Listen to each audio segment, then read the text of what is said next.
Hi guys, welcome back to the Soul Light and the website. And anyone, welcome to everyone looking on the YouTube channel. If it's your first time looking at any of these videos, welcome. Just like to say, it's my absolute honour again to deliver another talk. This one we're going to do today is on Atlantis. A lot of people have been asking me how does Atlantis fit in with this comet element, with this, the theories that we've been dumbed down, Atlantean experimentation on the human race, the cataclysm that ended the Atlantean civilization. So hopefully I'm going to try and answer a couple of them questions today as we go through the talk. I'll try and not draw it out. I'll try and get through it as easily as possible, but it does have a lot of, as I was doing the research on Atlantis, it's got a lot of connotations of what's actually going on the planet as we speak, which is involving the awakening of consciousness and the potential of cataclysm. So first off, we have this depiction of ancient Atlantis, very Greek in its structures. Lovely picture, this, love it. And just the majesty of the place, the architecture, this civilization was supposed to have technology that goes beyond what we've got today. So it's very, very interesting to just even the premise, if you're just thinking about it, that our ancestors from 10,000, 12,000 years ago may have had tech that's beyond ours today. Anti-grav, teleportation, portals, multi-dimensional travel. It's fascinating, it really, really is. For us to believe in our arrogance that we've got it all sussed and we're like the pinnacle of civilization as it's ever been. Quite an interesting one.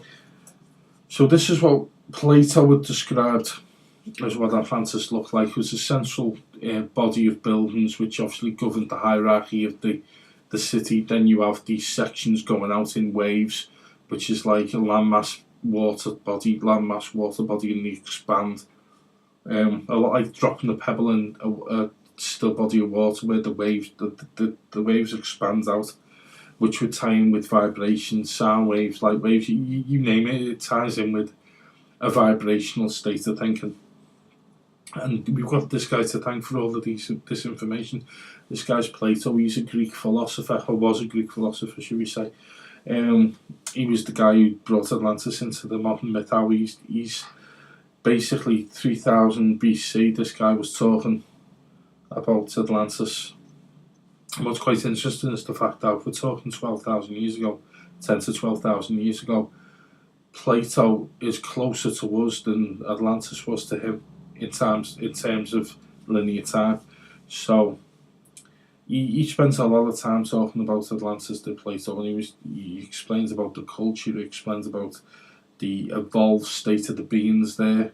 They were more spiritually aware, but they were also technologically advanced, to the point where their technology may have caused a cataclysm which ended their civilization. And the offshoot of their civilization then went on to form other civilizations elsewhere, such as the Greeks, the Egyptians of ancient times, and then the Atlantean culture perpetuated itself in that way. And then, as we see, like we still use Latin today, we still use a lot of the architecture. There's a place in Liverpool called St George's Hall, and that is like almost like a pantheon, Greek architecture, and we still use Roman numerals. So there are ties constantly to this past. So it's reasonable to assume that the Atlanteans, it would have been something fast, to my mind. It would have been something quick, whether it was an explosion due to technology, whether it was a war. It was something that was fast, because if you have this technology, especially multidimensional, and you're an aware entity or soul to the fact that you are intuitive to things around you, then you're going to know. You would have sensed impending doom. Cataclysm also could be involved in this, regarding what people refer to as Planet X or the past, or solar flares, whatever this Earth change could have been. I still have this gut feeling that whatever happened to Atlantis happened in a very, very short space of time, due to the fact that these people were supposedly like almost hybrid humans, sons of gods. So they would have had a clairvoyancy, a spiritualism, to something to give them a sense that there was danger. And the technology at the time, if it's reported to be as good as it was, and we're talking about like multi-dimensional devices, stuff like that, they would have sensed cataclysm. They would have had something in place, possibly. One of the other things I noticed as well, especially on the depiction at the top left, is we do seem to have pyramids in the background. If you look at the very top right of the picture, there seems to be like at least one pyramid there. So that ties in again with the ancient Egyptians. So that was Plato and what his theories were on Atlantis. These are just a few depictions from around the world. They're not all from the same place at all. That's Plato's version of Atlantis. That's another version of Atlantis somewhere else on the planet. We have this depiction, which is quite striking in the fact it still has that central dome building. So is there some truth to that? The architecture again depicts ancient Greek. The architecture, the style seems ancient Greek. And then we have a more American native Indian outlook with like loads of like reddish rock, and it's again central landmass surrounded by a body of water, but more native Indian occupants, but again surrounded by a mountain range. One depiction volcanic, maybe. This is a more modern take. This take is one of the gentlemen decided that one day he'd found Atlantis, so he took these satellite images, and again, but if we're to be believing what Plato had said, and it does end up being a cylindrical body city expanding on itself, this is square. This is more akin to New York and city blocks. Again, the same depiction again. This is graphic art. This is something to try and depict what it may look like under the water. But as I say, it's in total contrast to what Plato was saying about what it looked like. Now, it's one of them hold on to your hats moments, because we seem to veer off course from Atlantis here. But if you bear with me, I will tie this all up near the end. Rendlesham Forest, 1980. What's widely regarded as the British Roswell incident. There's an Air Force base, American Air Force base, close to Rendlesham Forest, and this place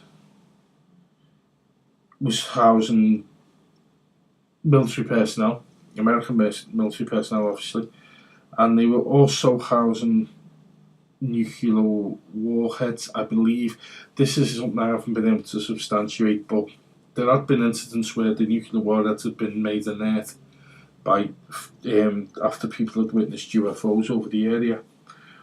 The military base is Brentwater's military base. As I say, it's a US operated base. Whether it's still in operation today, I do not know. Anyway, they had these 2 nights of incredible action. They had one night where there was a lot of light seen in the woods.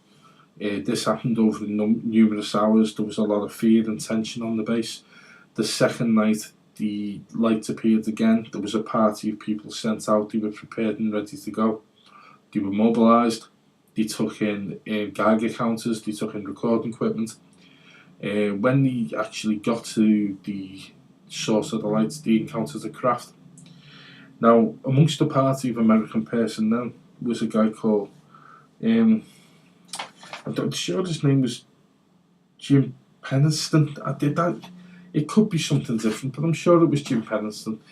Jim Penniston had a massive epiphany and a leap of faith and decided to go and touch this vehicle. When he did, his mind was exposed to a series of binary numbers, zeros and ones.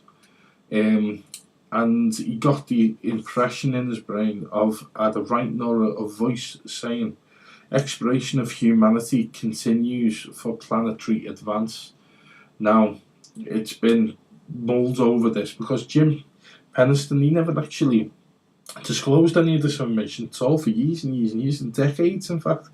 And when he actually did, he enlisted the help of a computer programmer, and the binary codes were deciphered. When they were deciphered, they give a longitude and a latitude. Now, this is not something out of Close Encounters. If you remember that movie with Richard Dreyfuss, he has a close encounter and he ends up seeing this mountain. And everything he does, he ends up, obviously finding out that it's a real place, and he's got this compulsion to go there. Well, I doubt Mr. Penniston had this compulsion to go to this place, but when they did the maths and they looked at the longitude and latitude, it actually tied in with a place called High Brazil, which apparently sits just off the west coast of Ireland, in the British Isles. Now, when they looked into the antiquities of this and reported this, it was quite a well-known fact in the Celtic people, and basically it was understood that this island was ruled by priests in antiquity. It remained cloaked in mist almost all of the time, apart from one day every 7 years, when the mist would clear and the island had become visible. It was still quite treacherous to get to, but it was visible and it was accessible. And at that point, certain people would visit there. This is running from the 1500s. And then it brings us up to a more modern day stories. One of a Captain John Nesbitt, who ended up accessing the island one day whilst sailing. He went through a bank of mist. He accessed the island, and him and his crew were given gold and silver as a gift. And apparently there's just one old man living on this island by himself, and they were laden with all of this silver and gold. And 1872, the author J.T. Westrop,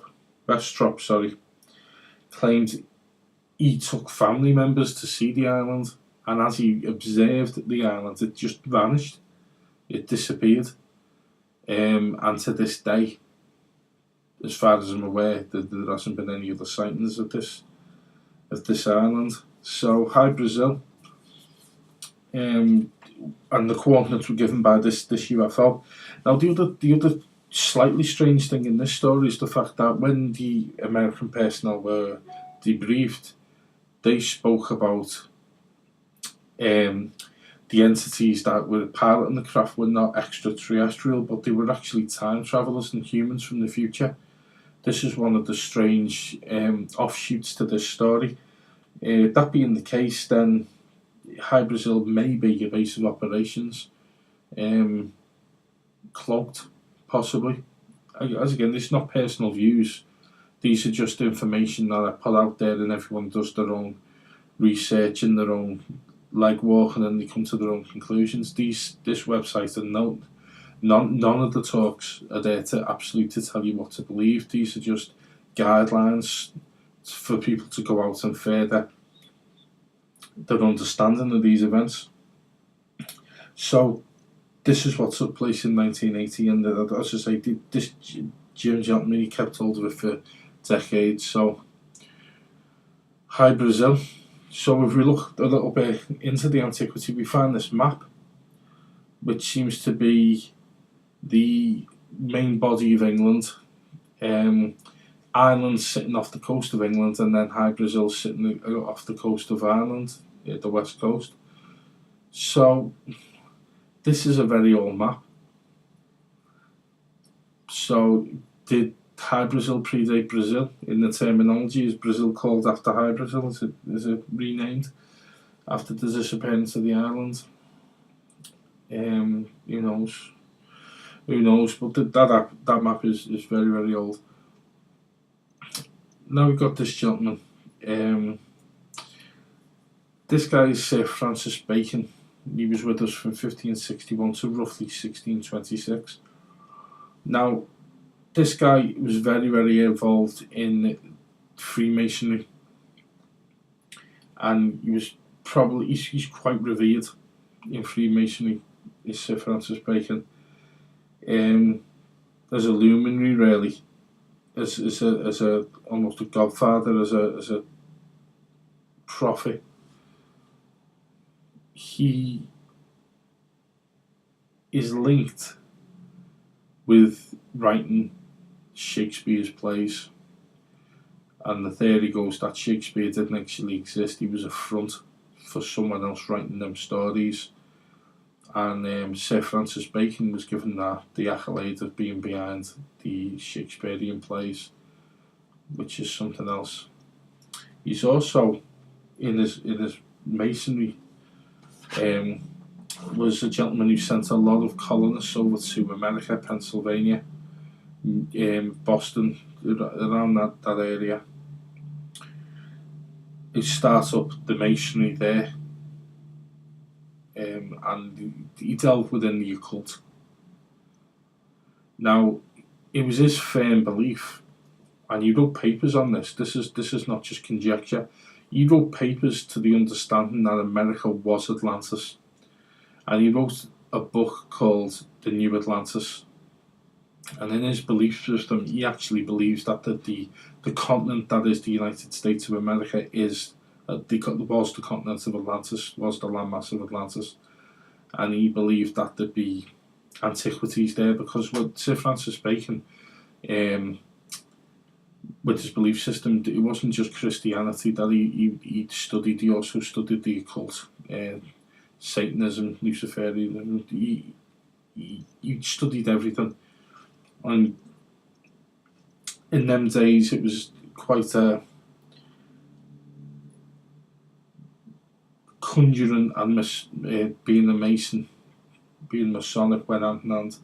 Conjuring of demons, conjuring of entities through pentagrams, asking demons for favours. These sort of things were commonplace around that time, pagan rituals. This gentleman sent a lot of people over to America, and he was the head of the English branch of the Masonic Church, or the Lodge, which all of the other lodges pertained or had to go through. So he was a very, very, very important guy as regards masonry. There was a lot of stuff in his history as well regarding. He was thrown out of being a very prominent member of Parliament as well, on a bogus claim. Given a minor fine, spent about 4 days up in the Tower, but it just seems a little bit weird that such a high-ranking official was deposed of over an accusation of debt, I believe. Anyway, moving on for Sir Francis Bacon, that was him. So he'd started this thing, and he believed that America was Atlantis, and he'd search of antiquities there that would lead him to believe that he could almost begin the Aryan race again. Now the Aryan race, just to tie that in with the Nazis, the Aryan race is the master race. Hitler's viewed that blonde-haired, blue-eyed, 6-foot-tall supermen. The Aryan race is a perfect race. The society's, this is how it's formulated, and this is one of Sir Francis Bacon's dreams, to begin the Aryan race over the New Atlantis, or what he believed was Atlantis, but he wanted the Atlantian principles bringing right through and then starting again in America. He was also heavily tied into the Founding Fathers and the guys who wrote and began the Constitution of the United States of America, and even the United States of America, and bringing it all together as one United States. So he had a lot of power and a lot of influence over Thomas Jefferson, who was one of the Founding Fathers. But again, I thought, Jay, if you want to go and research all this, it's quite fascinating stuff. So next up we have the crystal skulls. Now again, it just seems to be a million miles away from anything to do with Atlantis, Francis Bacon, the guys at Rendlesham Forest. But it isn't. It isn't. When you look and you do the research, this is the skull, the Mitchell Hedges skull.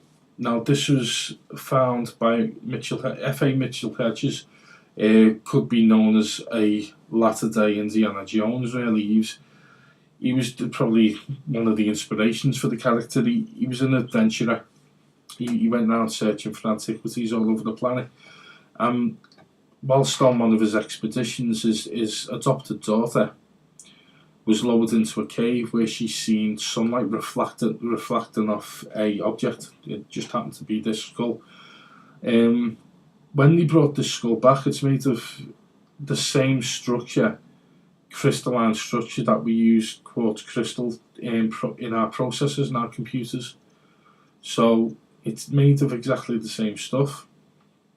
For years and years, they tried to figure out how this was made, because the craftsmanship needed to create this skull is beyond our technological ability today.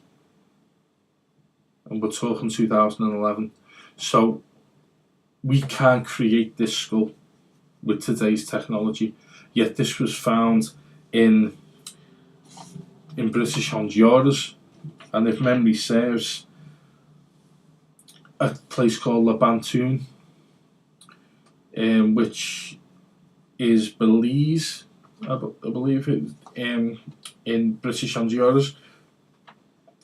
Now, it was the express understanding of Mitchell Hedges that there was other skulls buried in this area, but the Belize people obviously have Mayan descendants, and basically what had happened there was they were fiercely protective of their ancient sites. So how he even got this thing out the country was amazing, but when he went back there, obviously the people of Belize wanted to keep what they had there in sacred. As he went through his life, he searched for other sites, Mitchell Hedges, these skulls, and the more he learnt about the Maya, and the more he learnt about the construction of the skull, it was his belief that it was an information system. It was his belief that this skull contained ancient knowledge embedded in the crystal itself. And what would happen was, when a human entity would become enlightened enough or aware enough that they would be able to access the information in the skull, and it apparently is how the Maya got a lot of their information. Now, there's been loads of reports over the years. Hewlett-Packard HP were given this skull, and they did tests on it, and what their tests come back as were that this was otherworldly.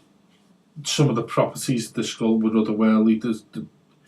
There was a lot of activity that goes on a very spiritual level within this skull. Certain people would, just looking at the skull, would see images.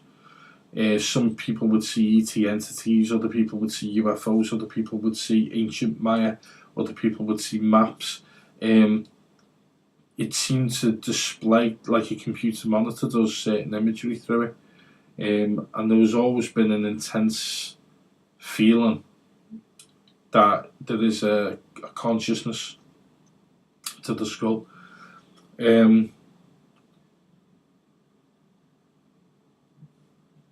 It just seems incredible to me that I remember seeing this on Arthur C. Clarke going back ages ago, when he used to do his Mysterious World program. Now it gets even more interesting, because apparently there's 13 of these skulls. Now, you're going to ask how it ties into Atlantis. Well, how it ties into Atlantis is because the Maya believed that actually these skulls originated from the Atlantian site. And this goes to an explorer, and I can't remember this guy's name, so you'll have to forgive me. But while he was searching, looking for galleons, Spanish galleons, off the coast of certain countries, he came across ruins.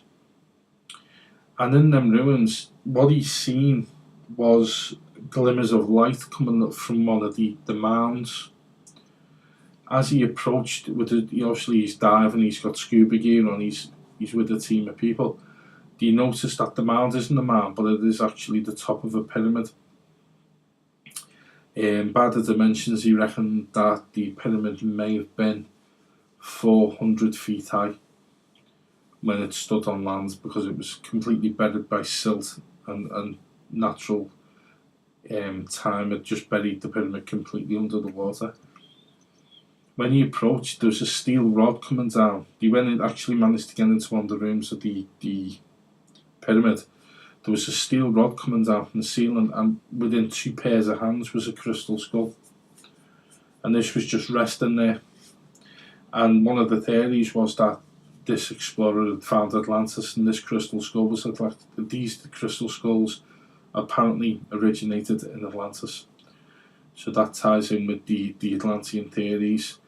Now, the next bit's quite interesting as regards the fact that these skulls, when put together, 13 of them in all, by the way, there's 8 been found, there's still 5 missing.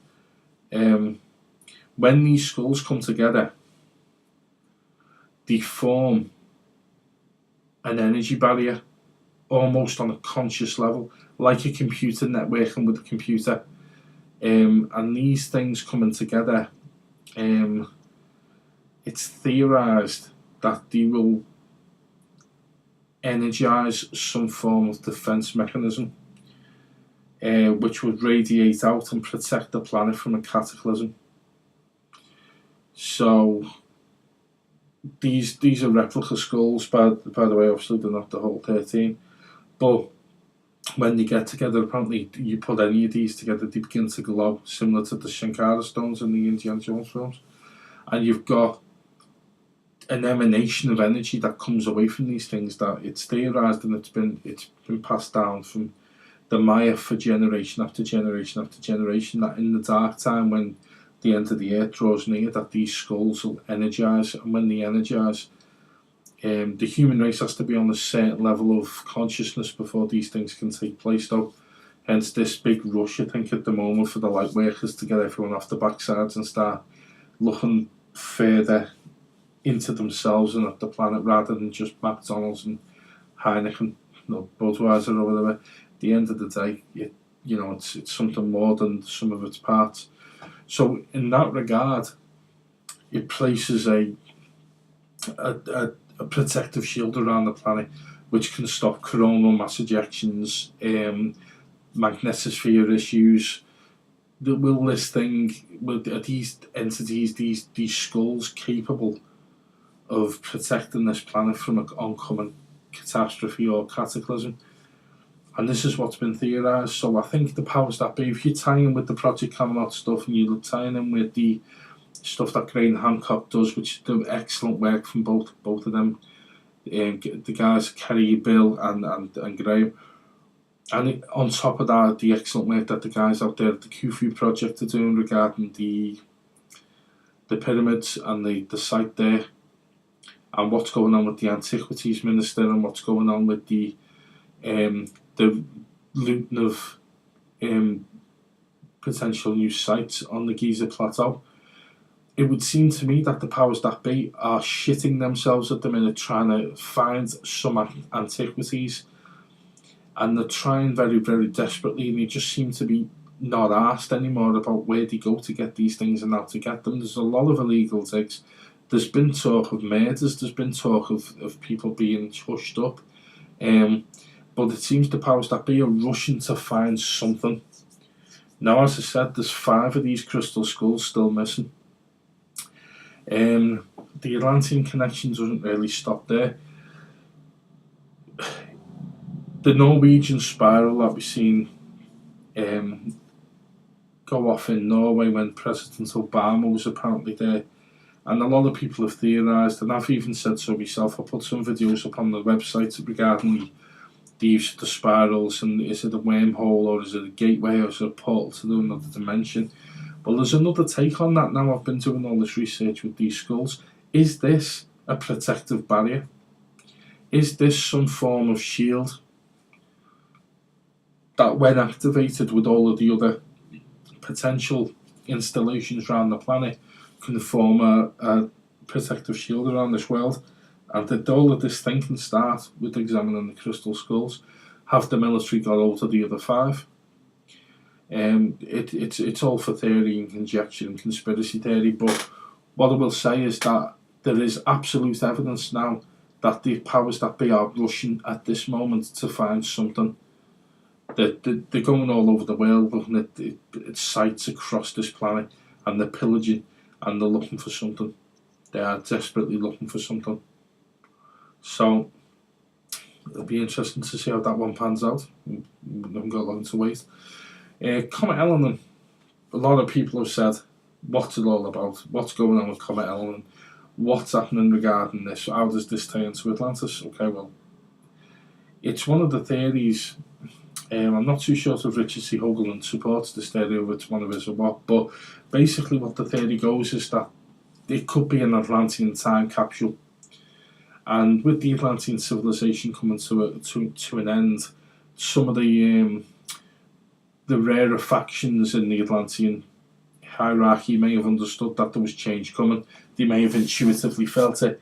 They may have felt that stuff needed to be presented to future generations to prevent a similar cataclysm, whether it be not to go down the avenue of certain technologies, or if it was a cataclysmic processional event regarding the cycle of the universe or the solar system, could we be alerted before it takes place? Is the technology on Comet Eleanor, which will help mankind understand his place in the universe enough and nature enough to protect the planet from another cataclysm that destroyed Atlantis, which is the big theory. Now, to call Comet Eleanor a comet isn't exactly right, because this thing is not at all coming in or acting anything like a comet. There's been so much hype this last couple of weeks regarding this. Has it been broken up in space? Has it been hit by another spaceship, extraterrestrial ships, this, that and the other? It's still on track and it's still there. Unconfirmed reports had spun Jupiter 90 degrees. Again, this thing is on its way. Does it contain the answers to protecting this planet from a cataclysm? And again, we are in the final minutes of the last hour of understanding all this stuff. If Eleanor is hollow, does it contain technology? These two pictures depict hollowed out comets or asteroids, similar to the books by Greg Bear. I don't know if you've read Eon, which is regarding a gang of future humans who come back in time from a hollow asteroid as a spaceship. So we have all of these theories, but they all tie into the same premise, that they tie into Atlantis. Atlantis, even though it may have been lost to us millennia ago, we still seem to be looking towards it for answers today.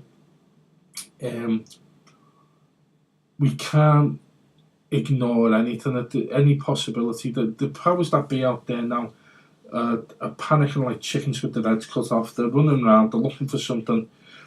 I'm hoping that the Dark Cabal's lost its power, and that the good guys in the white hats are there now, and they're working behind the scenes to keep us and move us into a new dawn. Because we are literally moving into the next. It's now the 16th of September 2011, and times are changing rapidly. I can see many people in society becoming confused, agitated.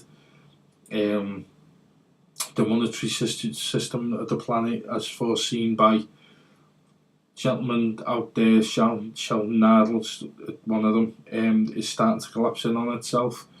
We're starting to see ethics from companies you've never seen ethics from, or morality. Dark cabals that are not even just out there in the big old bad world. These guys are bad managers in companies. These guys are companies that want to keep the workforce down, make them believe they're nothing, and make managers and people believe that there's something when they're actually not. Half them are alcoholics and all that anyway. It doesn't never perceive a book by its cover, but we can't any longer have these differences between us. This is gone. It's finished. It's time to start looking at your fellow man and going, do you know what? Well, I may have been like you at one point in my life. I could potentially become you at some point in my life.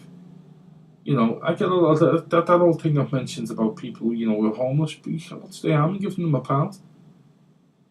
You know, oh, he's just going to spend it on alcohol. Well, he may do, but he's in his zone and he's full of joy when he does that. And when he's full of joy, he resonates that into the universe, and we pick up on that, and we all benefit from it. At the end of the day, it's about looking next door, down the street, in your local community. Start asking people what you can do for them.